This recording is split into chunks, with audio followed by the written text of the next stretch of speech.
시간이 참 빨리 흘러가고 있습니다. 또 일주일이 지나가고 매주마다 또 어떤 내용으로 여러분과 인사 나눌 수 있을까 생각을 참 많이 하게 되는데요. 오늘은 우리가 보이지 않는 자리 여백이라는 곳에서 발견되어지는 가치들을 나누고 싶습니다. 설교하는 사람으로서 참 중요한 것 중에 한 가지가 문맥을 읽어내는 능력이라고 이야기를 하죠. 글자로만 보이지 않는 부분들을 찾아내는 것. 어쩌면 책을 읽을 때뿐만 아니라 성경을 읽고 설교를 하기 위해서도 쓰여진 글자, 텍스트만큼이나 그 사이에 있는 행간과 문맥을 읽어내는 일은 굉장히 중요한 일입니다. 동시에 이와 마찬가지로 우리의 삶에는 채워놓지 않은 여백과 같은 자리가 의미를 갖고 있고, 문맥, 글자로 표현되지 않은 문맥이라는 것이 가지고 있는 의미가 있는 것처럼 우리의 삶의 자리도 그 문맥과 여백의 자리를 살펴보는 눈이 있어야 한다는 것이죠. 수많은 도시에 건물이 서 있고, 그리고 수없는 사람들이 오고 가고 있지만, 우리가 눈에 보이는 건물과 그리고 눈에 보이는 오고 가는 사람들 그 이상을 넘어서 보이지 않는 자리, 그리고 보이지 않는 자리에 서 있는 사람들을 보는 눈이 필요합니다. 예전에 그런 이야기를 했어요. 왜 가난한 젊은이들은 보이지 않는가? 여러분, 가난한 젊은이 보신 적 있으세요? 도시 생활을 하면서 우리가 소위 생각하는 굉장히 가난한 젊은이, 거지처럼 된 젊은이 보신 적 있으신가요? 사람들은 말합니다. 없다라고 이야기도 하고, 젊은이들이 그렇게 가난한 젊은이들은 없다, 거지 같은 젊은이들은 없다라고 이야기를 하지만, 그러나 이렇게 말할 수 있습니다. 단지 보이지 않을 뿐이다 라는 것이죠. 그리고 우리는 어느 틈에 그런 사람은 없다는 생각 속에 눈에 띄어도 보지 못하는 경우들이 많이 있습니다. 저는 청년사역하면서 예전에 서울의 한 강남에서 오신 목사님과 또 지방 울산에서 청년사역을 하고 있던 제가 만났을 때, 가난한 청년들에 대한 이야기를 꺼냈을 때 그분은 도저히 이해를 하지를 못하더라고요. 요즘 젊은이들은 어떻고 이야기하는데, 제가 절반은 동의할 수 있지만 또 다른 영역에 있는 사람들 이야기를 꺼냈었을 때, 목사님 그거 사실입니까? 라고 물어보시더라고요. 단지 강남과 지방의 문제라고 말할 것이 아니라 어느 틈에 보지 못한 이야기들. 그래서 제가 이야기를 해봤죠. 옥탑방의 젊은이들 이야기를 서울에서도 많이 듣지 않습니까?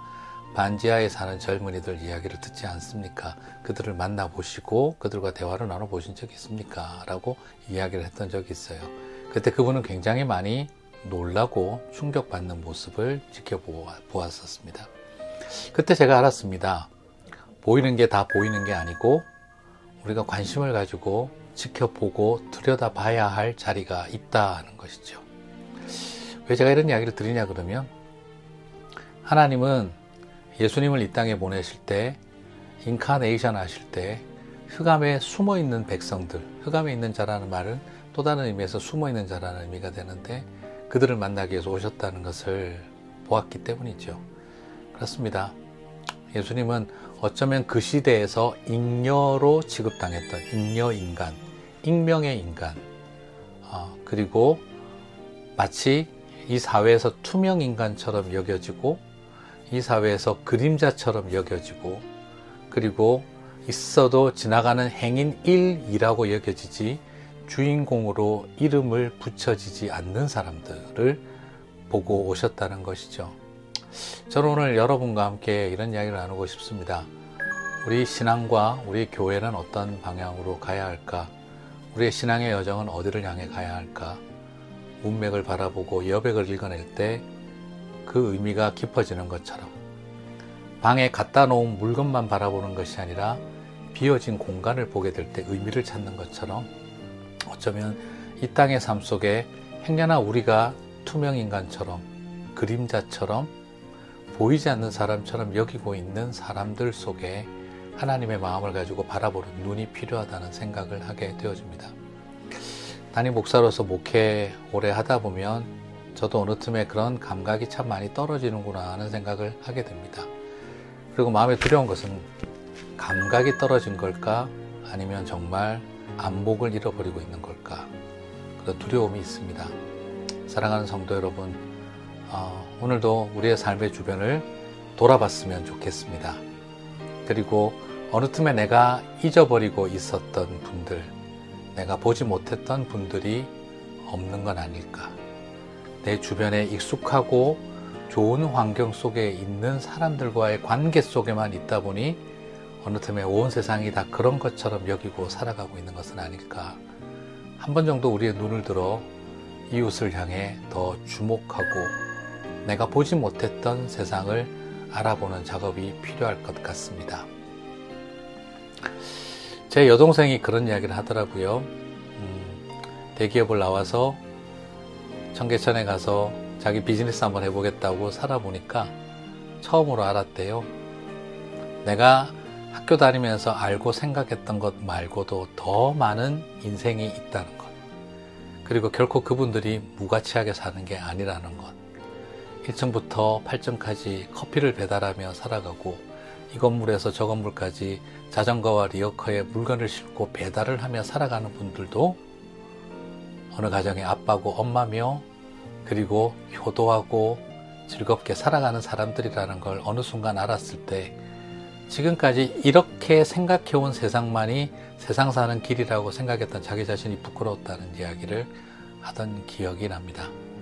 오늘 우리가 잠시 눈을 들어 다시 한번 우리 주변을 바라보고 그리고 손에 손을 마주 잡고 눈에 눈높이를 맞추며 같이 함께 섬김의 자리에 나아가는 일, 우리가 가야 될 길이 아닐까 싶습니다.